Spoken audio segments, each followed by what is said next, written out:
From Glowforge. I'm Nick from Glowforge. Welcome to our new studio. Yeah. You wouldn't know it from this view, maybe, but we've recreated this set in a brand new space in Seattle, and we're really excited to be here today. We got carpet under our feet. It's real plush. It's very nice. Yes, we're feeling like real TV stars. Yeah. If you fancy behind the scenes, maybe let us know. We can do a little tour, show you around. Yes. Not right now, maybe for the future, but yeah, it's a cool spot. Yeah. Very happy. Hopefully we sound good, look well lit. If not, we can give our producer some notes. So yeah. Be as critical as you like. Well, welcome. Today we are going to do a really cool skill or laser knowledge extension. I would say this word is something I never ever heard until I started working at Glowforge. And it's the word Kerf, K-E-R-F. And we're going to tell you all about what that is, how to accommodate for it, and make sure that it's not a frustrating, awful thing in your laser experience, and it's something that you expect and plan for. And Nick knows how to do that. It's pretty easy to deal with. It really is, yeah. And if you're a woodworker, you might have come across that term too. But for those of you who aren't familiar, kerf is basically the material gets removed when you cut something with another thing. So using a saw blade is a really great example of that. If you think about your jigsaw blade or your circular saw blade, if you cut through a piece of material, you'll notice there's say like an 1/8 of an inch or so of material that's removed. It's just lost. It turns to dust. Oh, it makes sense, because when you saw something, there is, dust. Absolutely, so yeah. And the blade is not infinitely thin. Exactly. Exactly. And that is kerf. And with the laser, the same things happen. Although the laser is really, really thin, you know, the thickness of a piece of human hair, it's like 0.008 of an inch wide, something like that. There is still a minute amount of material that is vaporized and disappears. And what that means is if you have a design, say, like this is just a flower icon that I found as part of our Noun project collection. These little pieces that come out of it, you'll notice that when you put them back in, I can show you right here on this camera. They just fall right back out again.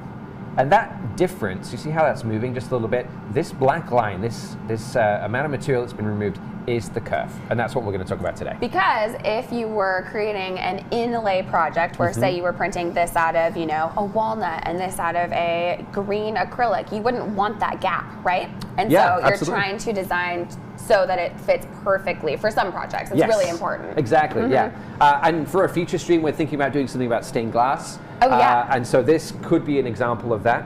This is actually black acrylic. I kept the paper on just so you can see that black line when we put the pieces together. But you can imagine this is the leading from the stained glass, and these are going to be your little pieces of glass. And we, of course, want those to fit in there nicely so they don't drop out. Also, if you put a bit of glue in there, you only need a tiny little bit. So I'm going to show you exactly how to accommodate for that. When we say stained glass, by the way, we mean acrylic. Yes. Stained glass effect done with acrylic. Yeah. I suppose you could technically do stained glass with Glowforge if you didn't cut the glass pieces at all. If you just used your Glowforge to make, what did you call it? The outside? Leading. The leading for existing glass pieces out of acrylic. That is true. Yeah. You probably use glass paints too and some masking. But anyway, we'll get into that on another stream. Today, we'll focus on kerf. Great. There is one other thing that I want to share with you that's unique to lasers actually too, or specifically to Glowforge, and that is the shape of the laser beam as it goes through the material. Oh, yeah. And this does make a difference if you're thinking about inlays. And the easiest way to explain it is probably to show you a graphic on my computer. Okay. So, Mike, if you don't mind switching over to my computer display real quick, I have a couple of rectangles just to illustrate a point here. Now, at the top, we've got two rectangles. This black line down the middle is what you might expect to see if you were using a circular saw or something like that. It's perpendicular to the top face, parallel lines, just a nice straight cut. With a laser, however, what you'll notice is if you take a look at especially a thick piece of material and butt the two sides together or look at it through the light, the edge of the material is slightly chamfered, just by a hair, but it's enough to be noticeable. And so you actually get a V shape where the bottom of these two pieces is going to touch far before the top. Now, one of the things that we can do when we accommodate for Kerf, and this is entirely up to you and your approach, but this could work best, is if you plan for this and flip your material. And by that, what I mean is to take one part of your design that's going to fit into the other, flip it, such that those chamfers effectively match, just like that. Oh. And that way you can get a bit of a tighter fit. Clever. And I think that's the way we're going to do it today. Okay, okay. And just to give you an example of what that might look like, if I zoom out, here's the design we were just working with. This is the leading piece that we just cut out, and these are all the petals that fit inside it. And so in this example, the first step I'm going to take to accommodate for that curve is to grab everything here and flip it using the, well, the flip tool on the right-hand side, just like that. It's very subtle, but you see the difference. And that means when I take one of these pieces, I'm going to flip it over 180 degrees so the back becomes the front, and then push it into the slot so it fits a little bit nicer. And because of the shape of the laser beam, that makes a difference with fit. Absolutely. That's amazing. Yes. Just that one little... It's, right, wow. It's very minute, it's a very tiny thing. For a lot of projects, it doesn't really matter, but I know people out there are interested in knowing some of these details, so I think this is cool to know. And it also makes a difference based on the material you're using too. Okay. Like acrylic, for example, it's not very flexible. It's a pretty brittle, hard material. Right. So if you're forcing stuff together, it doesn't like it. It can crack, it can break. Exactly. Yeah, sure. With a piece of wood, there's a lot more malleability to that material, if you like. And so you could basically jam two pieces together with a lot greater amount of friction, and they would just yield, if you like. They would smoosh together and they would be fine. And so you don't really have to care about this kind of thing. Wood, I think, has the ability to compact, right? Absolutely. And so you can kind of mallet it in, whereas, acrylic won't do that, Yes, acrylic will not be your friend if you try and do that. It will break immediately, and so for this, we'll get the tightest joint that we can manage without having anything break. Exciting. And if you're interested in knowing how to measure your curve, and this is one way that you could do it, step one would be to grab something like this. Sorry, Mike, back to the main camera. This is a pair of vernier calipers. These look kind of intimidating, but don't worry. They're very inexpensive if you buy them online. You know, these I think are about $10 or so. They're digital, so you don't really have to read any special scales or anything like this. Please, always. Absolutely. Yes. But this will allow you to measure with a lot of precision. And the reason I'm going to suggest that is you could take any piece of material. Oh, and I should mention, Kerf is different for different materials too, and different thicknesses as well. Just bear that in mind. Not to add any further complication, but if you're looking for that great fit, bear in mind you might want to calculate Kerf for every material. Okay. But just with a piece of scrap, cut a rectangle, something that's, say, 1 inch square. And then once that print is finished, measure the size of the rectangle that you've cut out and measure the size of the hole that was left from that rectangle. The difference between those two measurements is going to be twice your Kerf. So just take that difference, which is going to be something like, what, 0.03 of a millimeter, something like that, and then divide it by 2. And that gives you a really good starting point to figure out where your Kerf is. And I find typically with my Glowforge, it might vary just a hair with yours, something around 0.15, 0.2 millimeters works pretty well as an offset. And that's for any material as a baseline. Yeah. I often start with something like that. Got it. If you're interested, well, I should say actually, if you choose to forgo the calipers, that's totally fine. You could just do this for trial and error too. Make a piece, make it a little bit bigger, see if it fits. If it's too tight, make it a tiny bit smaller. Too loose, tiny bit bigger. And we're talking tiny amounts here too. This is like 0.01 of an inch at a time, like really, really, really fine tuning. And to show you how to do this, it's really simple, really very simple indeed. And I can do this in the Glowforge app, or you could use a piece of vector software if you're used to something like Adobe Illustrator. If you are, in Illustrator, you can choose path, offset path, and you can set that offset to be the curve that we chose. Oh, so that's kind of already built in Adobe Illustrator. Absolutely, Perfect. yeah. For the Glowforge software, we can use the outline tool, which is this one right here. We can choose create new outline, and that's going to make an outline that's way, way, way, way too big. But if we come into here and just change that value to 0.08, let's say, tab, that's going to update it, and you'll see it's just a tiny little bit bigger there. Oh my goodness. And there we have our Kerf compensated design. And so this piece is effectively going to replace this piece. And at this point, is that one of the premium tools that you use there, the create outline? That is, yes. That's so nifty. I only ever thought of using that for, you know, to make a keychain or a name cutout or something, to use font that doesn't necessarily link together. That is so cool. Right, it's really simple to use. And again, if you have vector software, you can do it in that too. You don't have to use this at all, but it's very convenient. And so at this point, we can print it, see if it fits. That's as simple as that. So just that one piece. Yeah, let's do that one piece so it keeps it really quick, really simple. I'm going to move these all off the artboard so we're not printing the bits that we don't need right now. And since this is a What flower, do we use? should we use some of this colored acrylic? Yeah. I got some yellow We've got and a some bunch. orange there. Oh, Feel yeah. somewhat floral colored. Let's do orange. That seems fun. Go for it. We'll throw it in there, and this should be a nice quick print. And this is one of the really cool things about Glowforge too. You can iterate, you can develop, you can experiment really quickly, because all you have to do is send a print, check it out, see if it works, and send another one if it doesn't. Oh yeah, especially this one. It will be so quick. I will. Yeah. I'll be ready. I've got the camera in my hand. All right. So here's my design on my software. It's already updated to show the medium orange acrylic, so I don't need to do any settings. I'm going to hit print. The layer head's going to come across and take its height reading like it normally does, process it, send it up to the cloud, send it back down to Glowforge. There's a whole bunch of stuff that happens very quickly crazy. that you don't have to think about, which is really nice when It you is. just want to make this, stained glass flower or whatever it might be. Think about seasonality, Mother's Day's coming up, wedding season, that kind of thing. Oh yeah. There we go. Okay. And this is going to be 9 seconds. So, Okay. should be nice and quick. And I Is have it no gonna be idea up if this here? is. Yeah, it's going to be up here in the top corner. Make sure I'm aiming in the right place. Yeah. There we go. You got it, yeah. So nice and fast. And I don't know if I'm going to get this That right was it. first time, but, let's see. Let's open it up. Let's pull it out.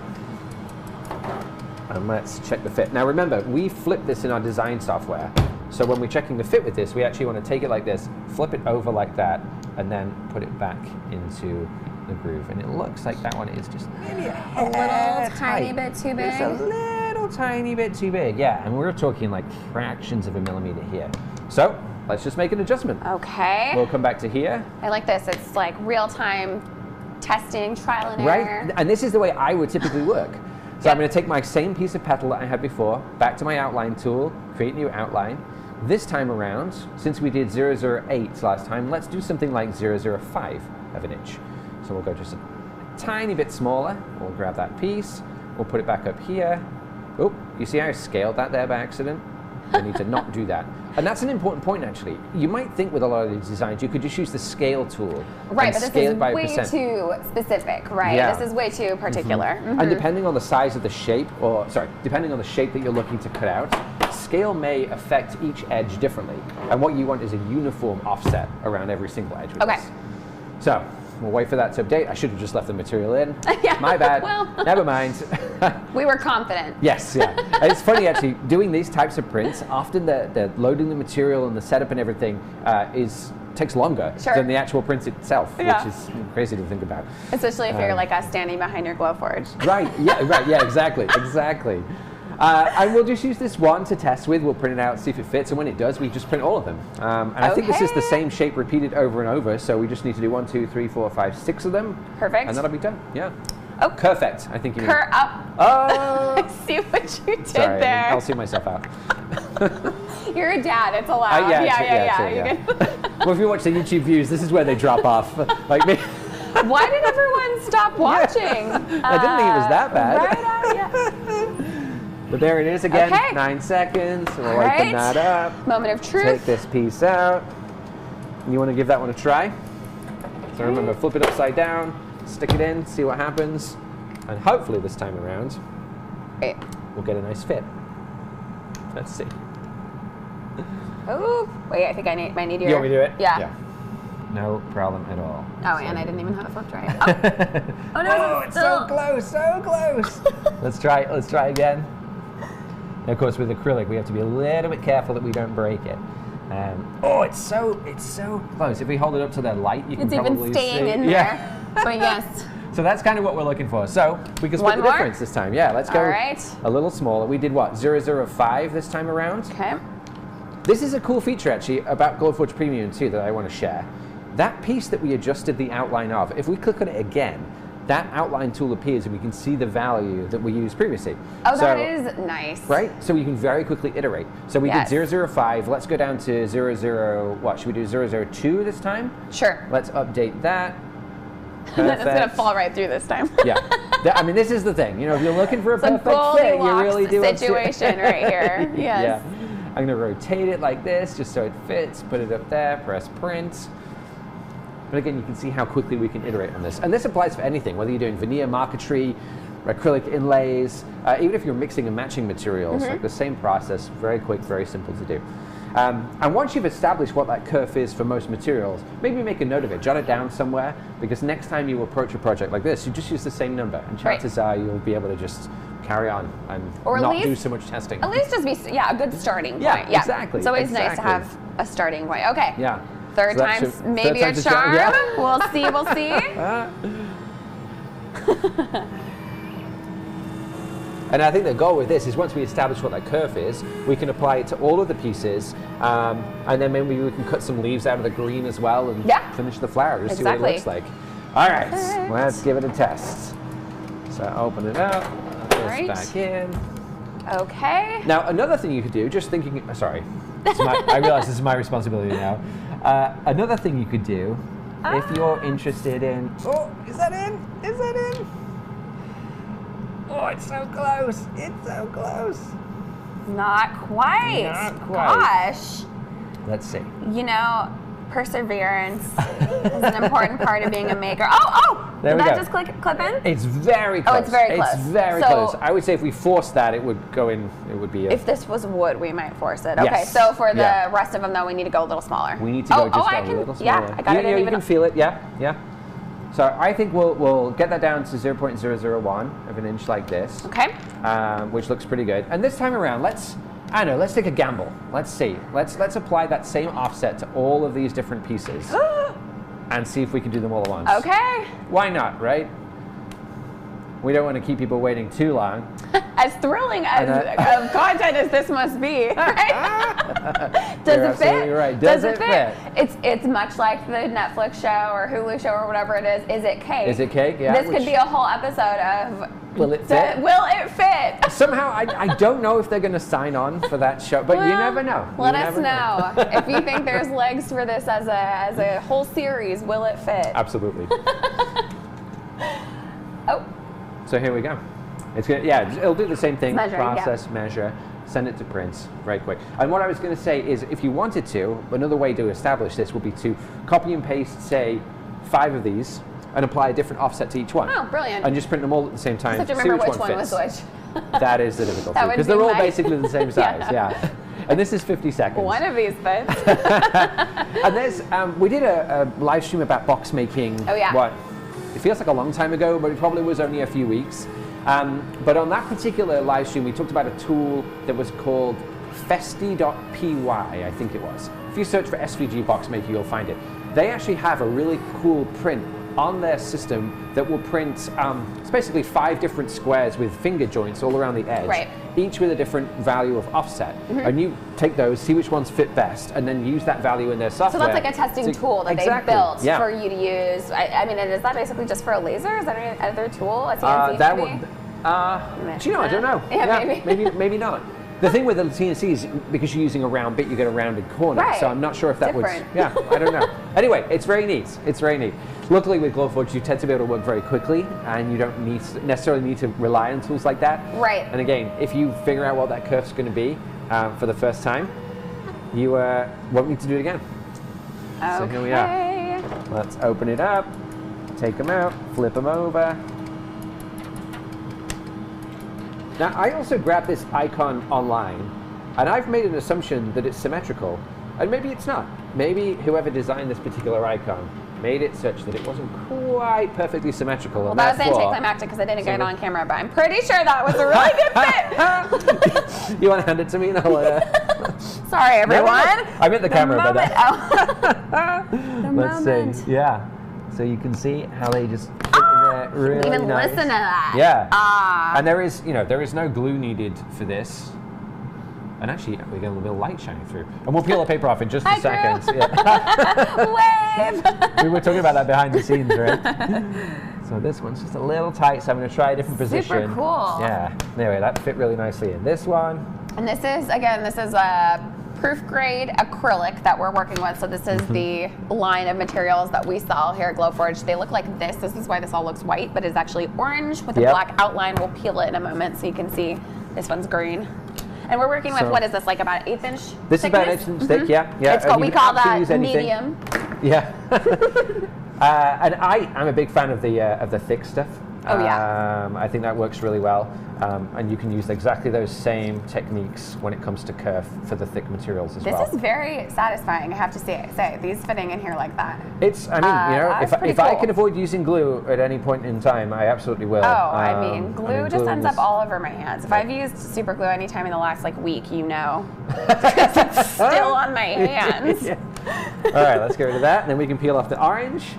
Awesome. And there we have it. Wait, that may be easier said than done. The fit is so good so that tight? the edges are in there. We should have pre-peeled it. Yeah, we should pre-peel Can't believe it. Well, anyhow, well, that's what I'll be doing here. Let's summarize what we talked about. So kerf. Kerf is the amount of material that's removed by the laser that is vaporized. It's the same as the thickness of your jigsaw blade or your circular saw blade if you used to woodwork. And with a laser, you might think that the cut line, if you like, has two parallel sides, but in fact it's actually slightly chamfered. It's more like a little V shape.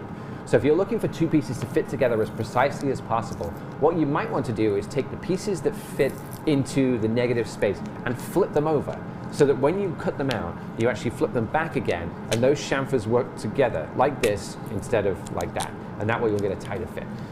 You can use either method, it's entirely up to you. If you're working with acrylic, I find flipping the pieces works best, because that way, with a particularly brittle material like acrylic, you'll get a good fit without having to force pieces together and risk them breaking. With wood, a bit more malleable, a bit more ductile, you can smoosh those bits together and they'll fit really nicely. Okay, wow, I didn't think that was happening. And you just kept talking, and I did it. Oh, you did it! Incredible, look at that. Woo! Look at this, this is beautiful. Isn't that so fun? You know, really simple, you know, not really anything to it. It's just an icon we found online. Took the pedals, applied that offset using the offset tool. We got it wrong a couple of times, but it's 9 seconds of time, not really any time wasted. But yeah, you know, if that was a translucent material, you have a piece of stained glass right there, don't you? Yeah. And actually, I might suggest adding a bit of glue, but I don't even know if you need to with that. I think you're that works showing out. us Sorry, the white back. side, yeah. It's much nicer on this side. It really is. So there we have it. That's kerf, and that's how you can adjust for it with your Glowforge. That was cool. I've not personally ever done that before, and I feel like I now know how. Excellent. Thanks for teaching me, Nick. Of course, yeah, you're welcome. Hopefully that was helpful to those of you out there as well. If there's more tips and things like this that you'd like to hear about, let us know. Any feedback you have is always welcome. And if there's a topic you'd like us to cover as well, leave that in the description. Not the description. You can't edit the description. That's our tool. In the comments is what I meant. Or if you're watching this on Glowforge TV, which is glowforge.com/watch, we have a couple places that you can submit ideas now. And literally that comes to a form that comes to mine and Nick's email. Yes. So please fill that out. We want to see what y'all want and print. So excellent. Yeah, we'll see you next week. Absolutely. Bye. Thanks everyone. Bye.